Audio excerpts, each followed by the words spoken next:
नमस्कार। आज साईनगर मित्र मंडळाचा साईनगरचा महाराजा यांचं आज आगमन झालेलं आहे। ह्या मूर्तीचं विशेष म्हणजे ह्या ठिकाणी शाडू मातीची किंवा पीओपीची मूर्ती न आणता या ठिकाणी फायबरची मूर्ती आणतायत आणि फायबरच्या मूर्तीमुळे संपूर्ण वसई तालुक्याला ह्या लोकांनी एक उदाहरण दिलेलं आहे।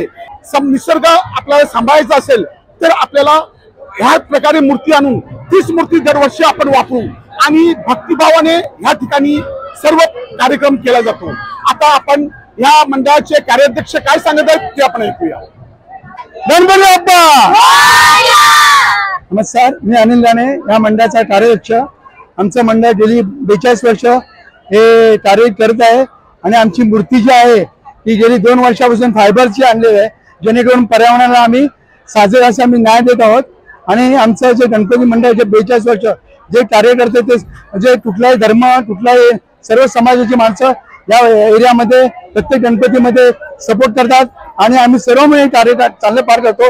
जे नगरपालिका आणि पोलिसांचे जे कायदे त्या कायद्याचे नियम पाळून आम्ही गणपती साजरा करतो।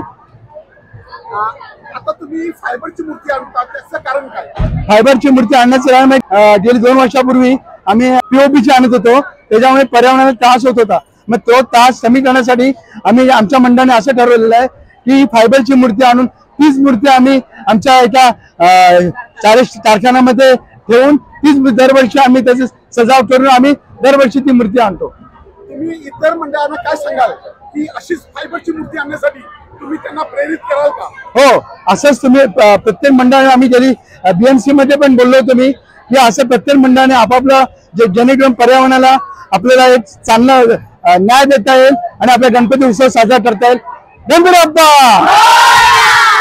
तर आपण ऐकलं ह्या मंडळाचे कार्याध्यक्ष यांनी सांगितलं की आमचे मंडळ हे गेले 42 वर्ष हा उत्सव साजरा करते, परंतु ज्या वेळेला शासनाने आपल्याला सांगितलं की तुम्ही निसर्गाची समतोल राखण्यासाठी निसर्गाचे सर्व ठिकाणी जो होत असलेला नाश हा सांभाळायचा असेल तर आपल्याला कुठेतरी शासनाचा नियम पाळायला पाहिजे आणि त्या प्रकारे आता ह्या मंडळाने फायबरची मूर्ती आणून संपूर्ण वसई तालुक्याला एक आदर्श दाखवून दिलेला आहे।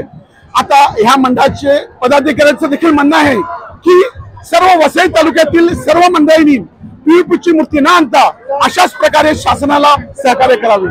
वसई लाईव्ह न्यूज साठी दिलीप डाबरे, अब्दुल कलाम, नमस्कार।